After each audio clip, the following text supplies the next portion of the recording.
ये सरासर झूठ है। हमने कोई बलात्कार नहीं किया। सच कह रहा है मेरा बेटा। इंस्पेक्टर साहब, ये झूठी है ये। तुम लड़की नहीं, लड़की के नाम पर एक कलंक हो। अरे जरा इन मासूम चेहरों को देखो जिन पर तुमने मौत की स्याही पोत दी है। इनकी सहमी हुई आंखों को देखो जिनमें तुमने मौत की दहशत भर दी है। और फिर मेरी आंखों में आंखें डालकर देखो, क्या इन्होंने तुम्हारे साथ बलात्कार किया था? इंस्पेक्टर, कौन है ये औरत? इसे बाहर ले जाओ। हवलदार, पकड़ लो इसको। खबरदार अगर किसी ने भाभी को हाथ लगाया तो।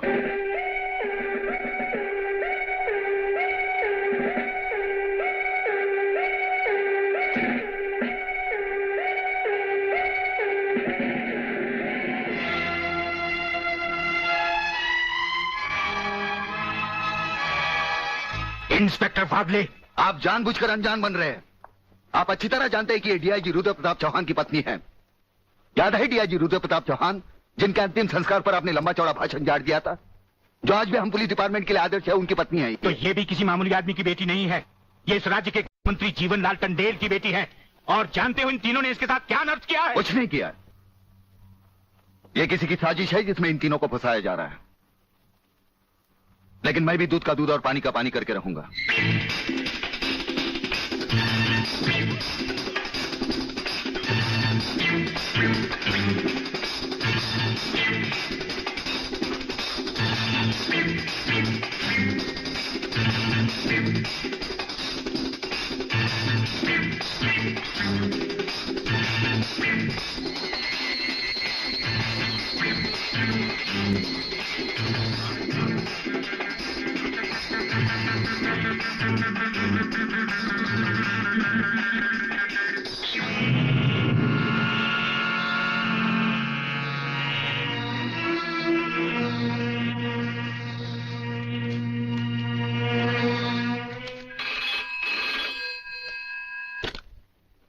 हरिप्रसाद स्पीकिंग। जज साहब, मैं प्रलयनाथ गुंडा स्वामी बोल रहा हूं।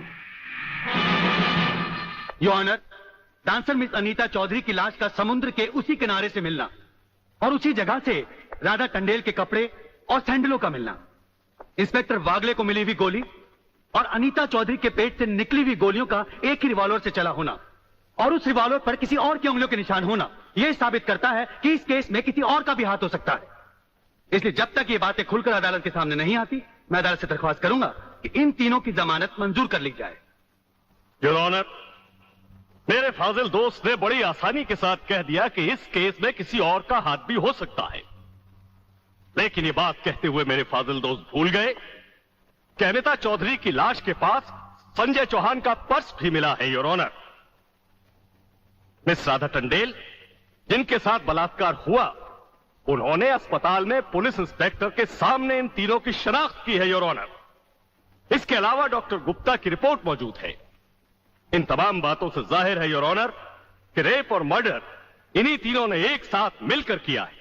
लिहाजा मेरी कोर्ट से गुजारिश है कि इनकी जमानत किसी भी कीमत पर मंजूर नहीं की जाए। सरकारी वकील की दलीलों को मद्देनजर रखते हुए यह अदालत संजय चौहान, आलोक वर्मा और अली खान की जमानत नामंजूर करती है और इन्हें पुलिस की हिरासत में रखने का हुक्म देती है।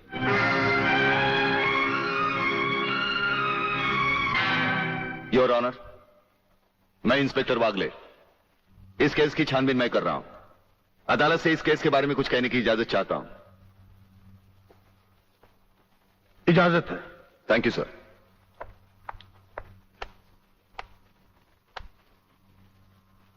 योर ऑनर, इंसाफ के इस मंदिर में आपको न्याय करते हुए कई साल हुए होंगे और इन सालों में आपके सामने रेप और मर्डर्स के अनगिनत केसेस भी आए होंगे।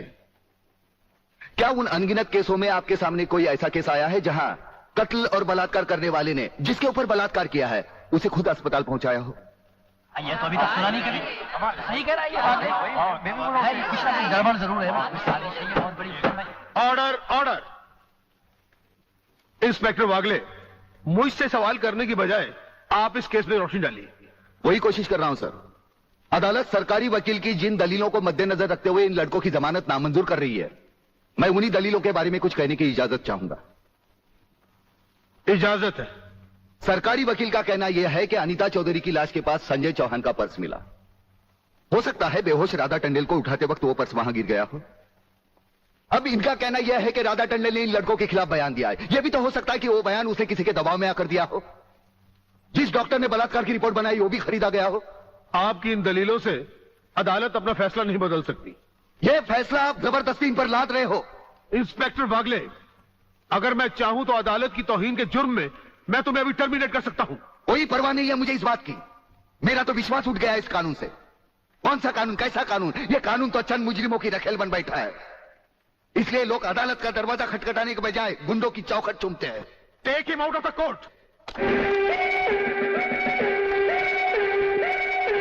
अगर जिंदगी में किसी से रिश्वत ना ली हो तो ही मुझे हाथ लगाना।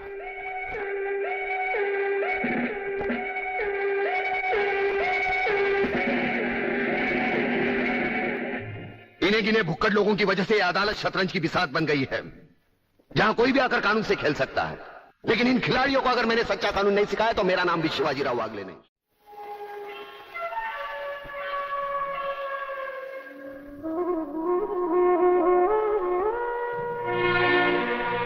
नहीं यार, इस तरह तो हिम्मत हार के हम बिना फांसी के ही मर जाएंगे। ये क्या हो गया तुम दोनों को यार? अली, सोचता हूं मेरी बहन शांति पर क्या बीत रही होगी। मुझे पढ़ा लिखा कर एक बड़ा इंसान बनाने के लिए क्या कुछ नहीं किया उसने।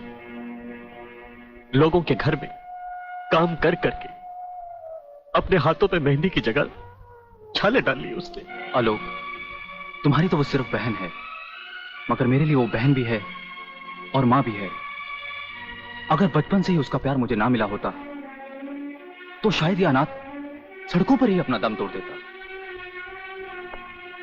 मेरी मां पर भी क्या बीत रही होगी। वो तो रो रो कर पागल हो गई होगी। अगर मुझे कुछ हो गया तो उसका भरोसा भगवान पर से भी उठ जाएगा। तुम इन 3 लड़कों के केस में कहां उलझ गए? हो सकता है इन बच्चों का केस महज इत्तेफाकी हो। इत्तेफाक नहीं है सर। ये कड़ियां भले ही अलग अलग नजर आ रही हो, लेकिन अगर गौर से देखें तो ये सब एक ही जंजीर की कड़ियां हैं, जिसमें एक न एक दिन जीवनलाल टंडेल, रसिकनाथ और गुंडा स्वामी की कलाइयां फंसेंगी।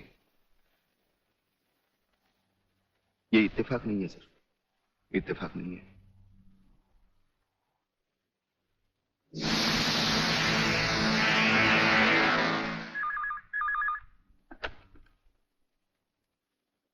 हेलो सर, मैं तुम्हारी आवाज अच्छी तरह पहचानता हूं जेलर। तुम वहां से कुछ नहीं बोलोगे, सिर्फ सुनो,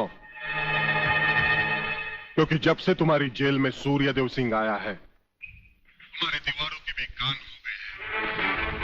मुझे वागले और उसकी मीटिंग का पता चल चुका है।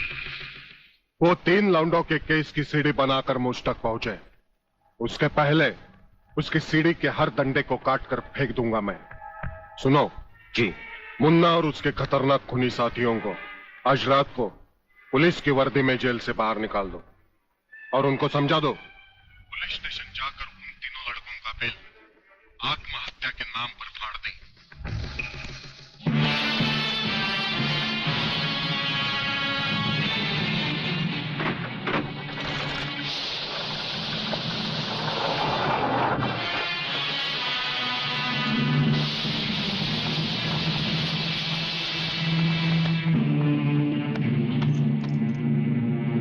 टेलीफोन का वायर काट दो, अब इसे बांध दो।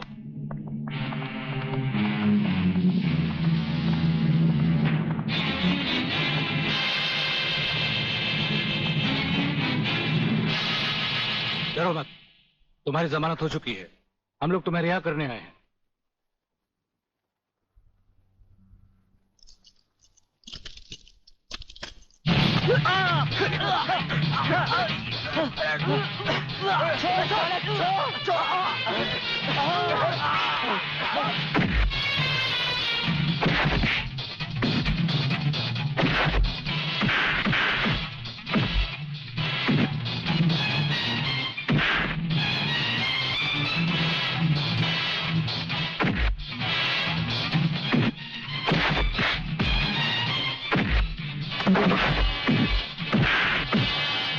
समझना मत संजू।